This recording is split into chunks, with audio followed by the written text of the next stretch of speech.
देखिए, ये तो पहले ही स्पष्ट हो चुका था कि ब्रजेश पाठक अब बीजेपी में अलग थलग पड़ चुके हैं।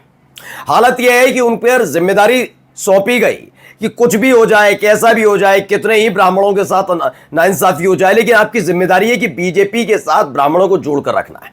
पिछले कुछ दिनों से चूंकि योगी आदित्यनाथ की सरकार पर आरोप लगता ही है कि वो ठाकुर हितैषी ज्यादा है, ब्राह्मणों के साथ जिस तरह का अत्याचार होता है उसका कई बार उनकी सरकार पर आरोप लगा है। अब ब्राह्मण जो वोटर्स हैं, समर्थक हैं, वो छिटकते जा रहे हैं। अब ऐसा तो हो नहीं सकता कि आपके ऊपर अत्याचार हो और जो सत्ता में बैठा हो उसके साथ खड़े रहें, तो यही हो रहा है। अब ब्रजेश पाठक को जब जरूरत सरकार की बीजेपी की थी तब साथ छोड़ दिया था, जब अखिलेश यादव के साथ वाक युद्ध चल रहा था, आपको याद ही होगा। अब इन सब के बीच खबर निकल कर आई है कि कल तलक जो हम साथ साथ हैं का गाना गाते थे वो एक दूसरे के खिलाफ खड़े हो गए। ये कोई और नहीं, केशव प्रसाद मौर्य वर्सेस ब्रजेश पाठक की लड़ाई है। क्या केशव प्रसाद मौर्य योगी आदित्यनाथ से पहले ब्रजेश पाठक को अब सियासी तौर पर ठिकाना लगाना चाहते हैं? क्या कौशांबी में जो सिरातू में उनकी हार हुई थी उसका बदला कुछ इस तरीके से लिया जाएगा और उनके प्रभुत्व को किसी और ने नहीं, ब्रजेश पाठक ने चुनौती दे डाली है क्या? या फिर ब्राह्मण विरोधी आरोपों से एक बार फिर से घिर गई है बीजेपी? क्योंकि अखिलेश यादव ने जो सबूत सामने रखे हैं उसने बता दिया है कि बीजेपी में बगावत नहीं चल रही, भयंकर बगावत चल रही। नमस्कार, मैं हूं प्रज्वल गौतम और आप देख रहे हैं न्यूज सर्किल। अब दोनों में से एक की कुर्सी जाने का डर सता रहा है, या तो केशव प्रसाद मौर्य की जाएगी या फिर जाएगी ब्रजेश पाठक की। हाल ही में आपने देखा कि एक के बाद एक मसले केशव प्रसाद मौर्य के ऊपर लग रहे हैं। कभी जमीन घोटाला का मसला आ जाता है, कभी आय से अधिक संपत्ति का भी एक दिन पहले ही आया। उससे पहले आपने देखा फर्जी डिग्री का आरोप लगा। एक बार अभी एक और मसला आया था जिसमें उनके भाई पर आरोप लगा। कई तरह के अलग अलग मसले हैं जिसकी अब देख रेख और निगरानी कोई और नहीं, वो कर रहे हैं जो पहले से ही केशव प्रसाद मौर्य को पसंद नहीं करते, यानी योगी आदित्यनाथ। दूसरी बारी आई ब्रजेश पाठक की। ब्रजेश पाठक इस पूरे खेल में पिसते हुए नजर आ रहे हैं। अब उनके ऊपर जो जिम्मेदारी है उसे निभा तो पा नहीं रहे, उसे निभाने की कोशिश कर रहे हैं और इसी ने केशव प्रसाद मौर्य का पारा चढ़ा दिया है। पहले मैं एक खबर बताने जा रहा हूं दोस्तों। देखिए, खबर ये निकल कर आई थी कौशांबी में एक व्यक्ति हैं रामबाबू तिवारी। तो रामबाबू तिवारी नाम के जो व्यक्ति हैं उन्होंने क्या किया, उन्होंने खा लिया जहर, उन्होंने आत्महत्या कर ली। और ना सिर्फ आत्महत्या की बल्कि उन्होंने एक सुसाइड नोट पूरा अपने उस पर लिखा था। दरअसल कौशांबी के जिस इलाके में यह हुआ वहां का एक ग्राम प्रधान है भूप नारायण, और खास बात यह है भूप नारायण पाल है। केशव प्रसाद मौर्य और भूप नारायण पाल में समानता यह है कि दोनों तकरीबन एक जाति से आते हैं। मैं ये नहीं कह रहा पाल और मौर्य एक होते हैं, लेकिन पिछड़ी जाति का मसला निकल कर आता है। अब जब ये होता हुआ नजर आता है, ऐसे में जो मृतक है उनका नाम है रामबाबू तिवारी यानी ब्राह्मण। आरोप यह लगाया गया है कि रामबाबू तिवारी लगातार अधिकारियों से, पुलिस प्रशासन से गुहार लगा रहे थे कि भूप नारायण जो पाल यानी जो एक ग्राम प्रधान है वो पुलिस के साथ मिलकर उनके बेटे को फंसा रहा है, झूठे आरोप लगा रहा है और बेगुनाही के लिए लगातार कहते हैं कि आप जांच कराइए, लेकिन पुलिस प्रशासन सुनता नहीं है। जब वो एक थाने गए तो थाने में भी उनकी सुनवाई नहीं हुई। उसके बाद रामबाबू तिवारी ने न केवल थाने से थोड़ी दूरी पर जाकर जहर खा लिया बल्कि अपने सिर पर, अपने पूरे शरीर पर वो लिखा हुआ था सुसाइड नोट, जिसने हड़कंप मचा दिया। कार्रवाई करनी बनती है, करनी ही पड़ेगी, मजबूरी है। अब दोनों तरफ से बैटिंग होने लगी। चूंकि भूप नारायण पाल है तो केशव प्रसाद मौर्य इधर आ गए। ये नहीं कह रही उन्होंने खुला समर्थन किया, नहीं, लेकिन रामबाबू तिवारी के साथ आना पड़ा ब्रजेश पाठक को। ब्रजेश पाठक अलग इंसाफ दिलाना चाह रहे हैं, वो अलग इंसाफ दिलाना चाह रहे हैं, सब इंसाफ दिला रहे हैं, लेकिन इंसाफ मिल नहीं पा रहा। अब इसको लेकर जो बयान दिया गया उस बयान को जरा पढ़िए जो अखिलेश यादव ने दिया। भाजपा की अंदरूनी राजनीति की शर्मनाक लड़ाई में अब कौशांबी में दो भाजपाई उप मुख्यमंत्री दो समाज के लोगों को आपस में लड़वा रहे हैं।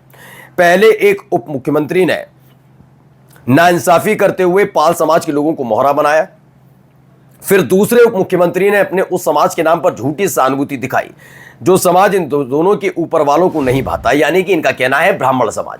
आपको पता ही मैं क्या बताऊं, आप वैसे भी डाल लेंगे तो कई बार ऐसे आरोप लगे और देखने को मिला, तथ्य भी सामने आए, ऐसे कोई बड़ी बात नहीं है कि वाकई ब्राह्मणों से रिलेटेड आपने देखा होगा। और ये तो राजनीति भी रही है जहां से खुद योगी आदित्यनाथ आते हैं, यानी कि मठ की बात कर रहा हूं, वहां पर मठ वर्सेस हाथा तो चला ही चला है। हाथा का मतलब हरिशंकर तिवारी का जो गढ़ रहा, उनका घर हरिशंकर तिवारी से मठ की लड़ाई लंबे समय तक चलती रही। ये हर कोई जानता है, कोई बड़ी बात नहीं है। और मठ पर वर्चस्व है ठाकुरों का। तब उनको चुनौती केवल हाथा ने, हरिशंकर तिवारी ने दी थी। उनका वर्चस्व कहीं ना कहीं तोड़ने का जो कॉकस क्रिएट किया गया था योगी आदित्यनाथ के गुरुओं की तरफ से, उसे तोड़ने का काम हरिशंकर तिवारी ने किया, ये हर कोई जानता है। तो एक तो ये लड़ाई चलती रही है। इसलिए कहा जाता है कि ज्यादा योगी आदित्यनाथ ब्राह्मण वर्ग से आने वाले लोगों को पसंद नहीं करते, ज्यादा पसंद नहीं करते। अब इसी को लेकर है कि उन्होंने कहा कि अपने उस समाज के नाम पर झूठी सहानुभूति दिखाई, यानी कि ब्राह्मणों को झूठी सहानुभूति दिखा रहे हैं ब्रजेश पाठक, जो इन दोनों के ऊपर वाले यानी केशव प्रसाद मौर्य, ब्रजेश पाठक के ऊपर वाले यानी योगी आदित्यनाथ को भाता नहीं है। इसीलिए पीछे से वो भी सक्रिय हो गए जिनके पहले वाले उप मुख्यमंत्री से पुरानी खींचतान है, और फिर इन ऊपर वालों की भी आपस में टकराहट है, यानी कि योगी आदित्यनाथ वर्सेस मोदी शाह वाली। इसलिए केंद्र वाले यानी कि मोदी शाह कौशांबी की राजनीति करने वालों के साथ खड़े हैं। ध्यान से समझा जाए, यानी केशव प्रसाद मौर्य के साथ खड़े हैं। ध्यान से समझा जाए तो ये भाजपा की अंदर की राजनीति में मचा एक बड़ा घमासान है, जिसमें दो या दो से ज्यादा समाजों को आपस में भिड़ाकर कौशांबी, लखनऊ, दिल्ली की भाजपाई राजनीति अपना विभत्स खेल खेल रही है, जिसका शिकार जनता हो रही है। इससे पहले आपने देखा कि कैसे एक मामले को मुद्दा बनाकर फिर आखिरकार जब समाजवादी पार्टी के सांसद थे तो दलितों के बारे में फिर दलित हितैषी हो गए, याद आया नहीं, दलित को दूर नहीं कर सकते, करनी सेना को छोड़ दिया गया। ये तमाम काम करने की कोशिश की जा रही है।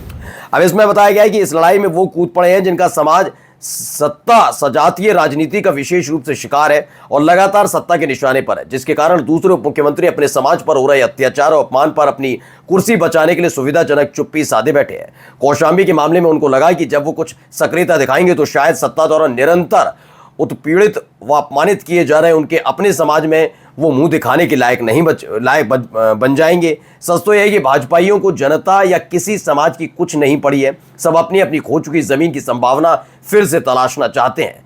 लेकिन अब जनता बहुत चौकन्नी और जागरूक है, वो भाजपा की विभाजनकारी नकारात्मक राजनीति को अब और पनपने नहीं देगी। यानी कुल मिलाकर ये खेल निकलकर सामने आए कि योगी आदित्यनाथ दूर से बैठकर खेल देख रहे हैं। इधर ब्रजेश पाठक वर्सेस केशव प्रसाद मौर्य होता हुआ नजर आ रहा है। केशव प्रसाद मौर्य के सामने दो दिक्कतें हैं, एक तो उनकी जाति से रिलेटेड मतलब उनके समाज से रिलेटेड मसला है, दूसरा उनका इलाका है वो कौशांबी और ये सब पूरा प्रयागराज वाला इलाका, तो वो वहीं से चुने जाते तो ज़्यादा उम्मीद बन जाती है। इन सब के भी ब्रजेश पाठक पर अलग जिम्मेदारी दी गई है कि ब्राह्मणों को जोड़कर नहीं रख पाओगे तो कुर्सी चली जाएगी।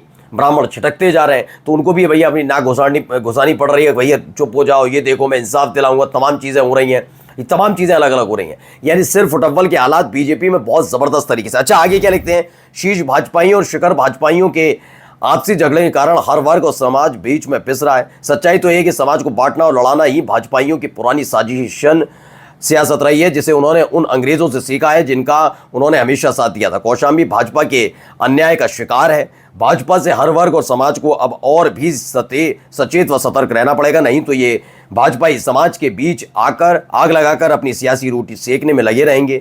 एक को फंसाकर आत्महत्या पर मजबूर करेंगे तो दूसरे पर इनाम घोषित करवाएंगे। तमाम चीजें उन्होंने खोल कर रख दी है। अच्छा, क्या है कि जो बातें अब इस समय अखिलेश यादव कह रहे हैं तो हो सकता है कि आपको भी समझ में ना आए, आप कह नहीं है ऐसा नहीं, केशव प्रसाद मौर्य ब्रजेश पाठक एक साथ है, लेकिन मैं बता रहा हूं बिल्कुल सही कह रहे हैं। अब अपनी अपनी जमीन बचाने की कोशिश की जा रही है। ब्रजेश पाठक की खबर तो मैंने पहले भी दिखा दी। ब्रजेश पाठक पर बहुत दबाव है, बहुत ज्यादा दबाव है, और जिस दबाव के साथ, जिस उम्मीद के साथ उनको लाया गया था और उनसे पहले वाले ने दिनेश शर्मा को हटाया गया था, उस उम्मीद पर वो खरे नहीं उतर पा रहे हैं। नमस्कार।